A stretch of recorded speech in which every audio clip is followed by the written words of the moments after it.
കുറച്ച് ദിവസങ്ങൾക്ക് മുമ്പ് എൻ്റെ അടുത്തൊരു രോഗിയെ കൊണ്ടുവന്നു. ഏതാണ്ട് 28 വയസ്സുള്ള ഒരാൾ, ഒരു പ്രൈവറ്റ് ഫേമിൽ വർക്ക് ചെയ്യുന്നു. കൊണ്ടുവന്നത് അച്ഛനും അമ്മയും കൂടിയിട്ടാണ്.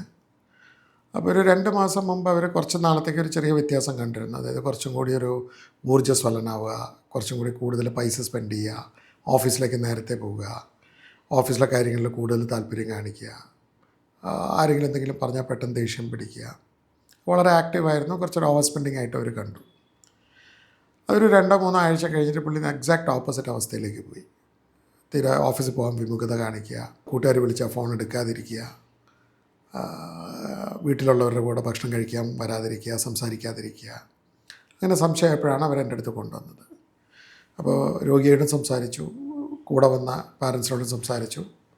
അപ്പോൾ അതൊരു ബൈപ്പോളാർ മൂഡ് ഡിസോർഡർ എന്ന അസുഖമാണെന്ന് മനസ്സിലായി. ഞാനിപ്പോൾ ഈ പറഞ്ഞ രോഗിക്ക് കാര്യമായിട്ട് വളരെ ശക്തിയായിട്ടുള്ളൊരു മാനിയോ ഡിപ്രഷനോ ഉണ്ടായിരുന്നില്ല. അതുകൊണ്ട് തന്നെയാണ് അവർക്കത് മനസ്സിലാക്കാൻ കുറച്ച് വൈകിയത്. അപ്പോൾ ബൈപ്പോളർ മൂഡ് ഡിസോർഡർ എന്ന് പറയുന്ന അസുഖത്തിന് ആക്ച്വലി 2 തലങ്ങളുണ്ട്. ഒരവസ്ഥയിൽ അത് മാനിയ, ഉന്മാദ രോഗം. രണ്ടാമത്തത് ഡിപ്രഷൻ അഥവാ വിഷാദ രോഗം.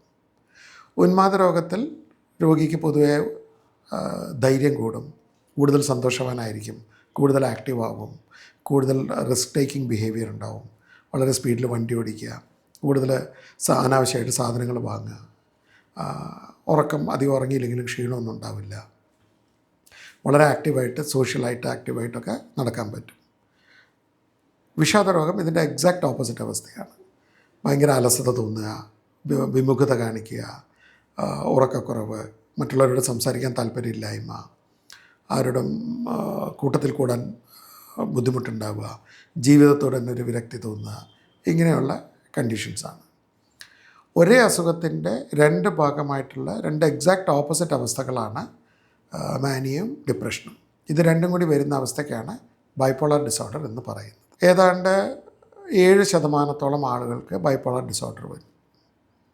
അതുപോലെ തന്നെ ഇതിൽ വളരെ ചെറിയൊരു വ്യത്യാസമായിട്ട് ബൈപ്പോളർ 2 ഡിസോർഡർ എന്ന് പറയുന്ന ഒരു കാറ്റഗറി ഉണ്ട്. അതും ഏതാണ്ട് 5 മുതൽ 7% വരെ ആളുകൾക്ക് ഉണ്ടാവാറുണ്ട്. അപ്പോൾ ഇത് രണ്ടും കൂടി കൂടുമ്പോൾ ഏതാണ്ട് 10-12% ഇടയ്ക്ക് ആളുകൾക്ക് വരാവുന്ന ഒരു രോഗമാണ് ബൈപ്പോളർ ഡിസോർഡർ. പ്രധാനമായിട്ടും ഇത് ഹെറിഡിറ്ററിയാണ്. കുടുംബത്തിൽ ആർക്കെങ്കിലും അസുഖം ഉണ്ടെങ്കിൽ ഈ രോഗം വരാനുള്ള സാധ്യത കൂടുതലാണ്. അച്ഛനോ അമ്മയ്ക്കോ ആർക്കെങ്കിലും ഒരാൾക്ക് അസുഖം ഉണ്ടെങ്കിൽ കുട്ടിക്ക് 40% സാധ്യതയുണ്ട് അസുഖം വരാൻ.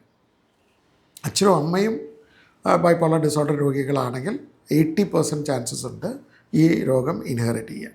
ഇനി നമ്മൾ ഈ ബൈപ്പോളർ ഡിസോർഡർ എന്ന് പറയുന്ന രോഗം എങ്ങനെയാണ് ഡയഗ്നോസ് ചെയ്യേണ്ടത്, എങ്ങനെയാണ് ചികിത്സിക്കേണ്ടത്, ചികിത്സിച്ചാലുള്ള ഗുണങ്ങളും ചികിത്സിച്ചില്ലെങ്കിലുള്ള ബുദ്ധിമുട്ടുകളും ഇതിൻ്റെ കോംപ്ലിക്കേഷൻസും, ഇതിനെക്കുറിച്ച് നമുക്കിനി അടുത്ത എപ്പിസോഡിൽ സംസാരിക്കാം.